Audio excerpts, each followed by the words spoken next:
A day in my life as a work from home mom. Good day everyone. Manghuyatid muna tayo kasi nakulangan pa ng tulog. Ang sarap talagang matulog sa buong gabi oy. Pero kailangan talagang gumising ng maaga para ipaganda si Jeff. Naghanda lang ako ng babaunin niya mamaya at ngayon ko lang na-realize na ang konti lang pala ng niluto ko. Pero dinagdagan ko naman yung baon niyang pera para bumili na lang siya ng pagkain sa canteen para mas marami siyang makain.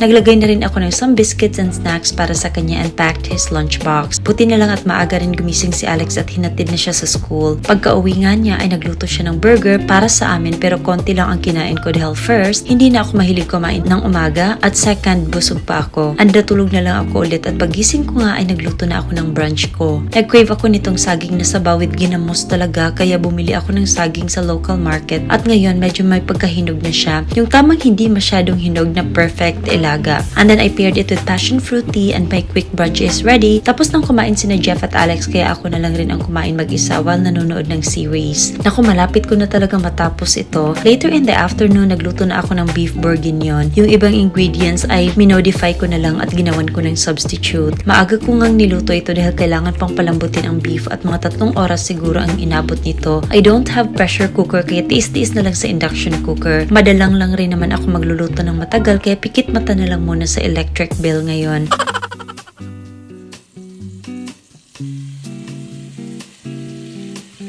I just seared the beef and added the aromatics and veggies. Then pinaghalo-halo ko lang and added back the beef.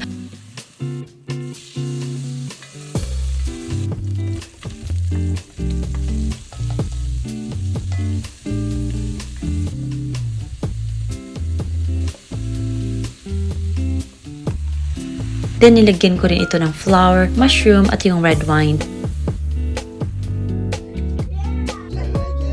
Naglagay rin ako ng beef bouillon at tomato sauce. Beef stock nga sana yan pero I didn't have one so yan na lang ang ginamit kong substitute at nilagyan ng tubig. I also added a lot of herbs to elevate its flavor and added aroma and let it cook in low heat hanggang sa lumambot ito. And while waiting for it, I will make most of my time at mag-arrange na lang nitong show rack ko. I know napakarami nga ditong sapatos na nakatambak at hindi na nga kumakasya sa storage space kaya pinatong-patong ko na lang. Nilinis ko nga rin ito dahil napakarami ng alikabok at marumi na rin so every once in a while, ginagawa ko ito. For those na matagal na rito, you know I practice under consumption at hindi talaga marami ang pairs ng sapatos namin because minsan lang naman kami umalis and as an introvert like me, mas gusto ko naman na palagi dito sa bahay. Anyway, I just also made mashed potatoes to go with our beef bourguignon.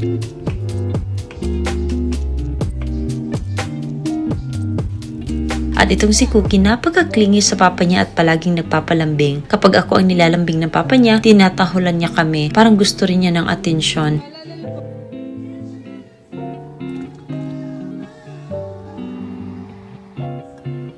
So I just proceeded in mashing the potatoes using our hand blender. After a few hours, lumambot na nga rin itong niluto ko.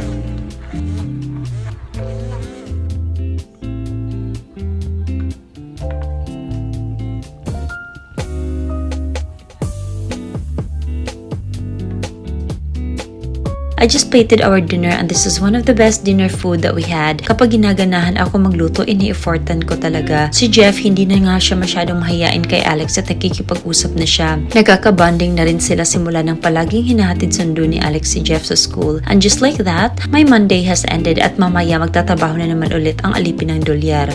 And that's all for today. Thank you so much for watching. Bye!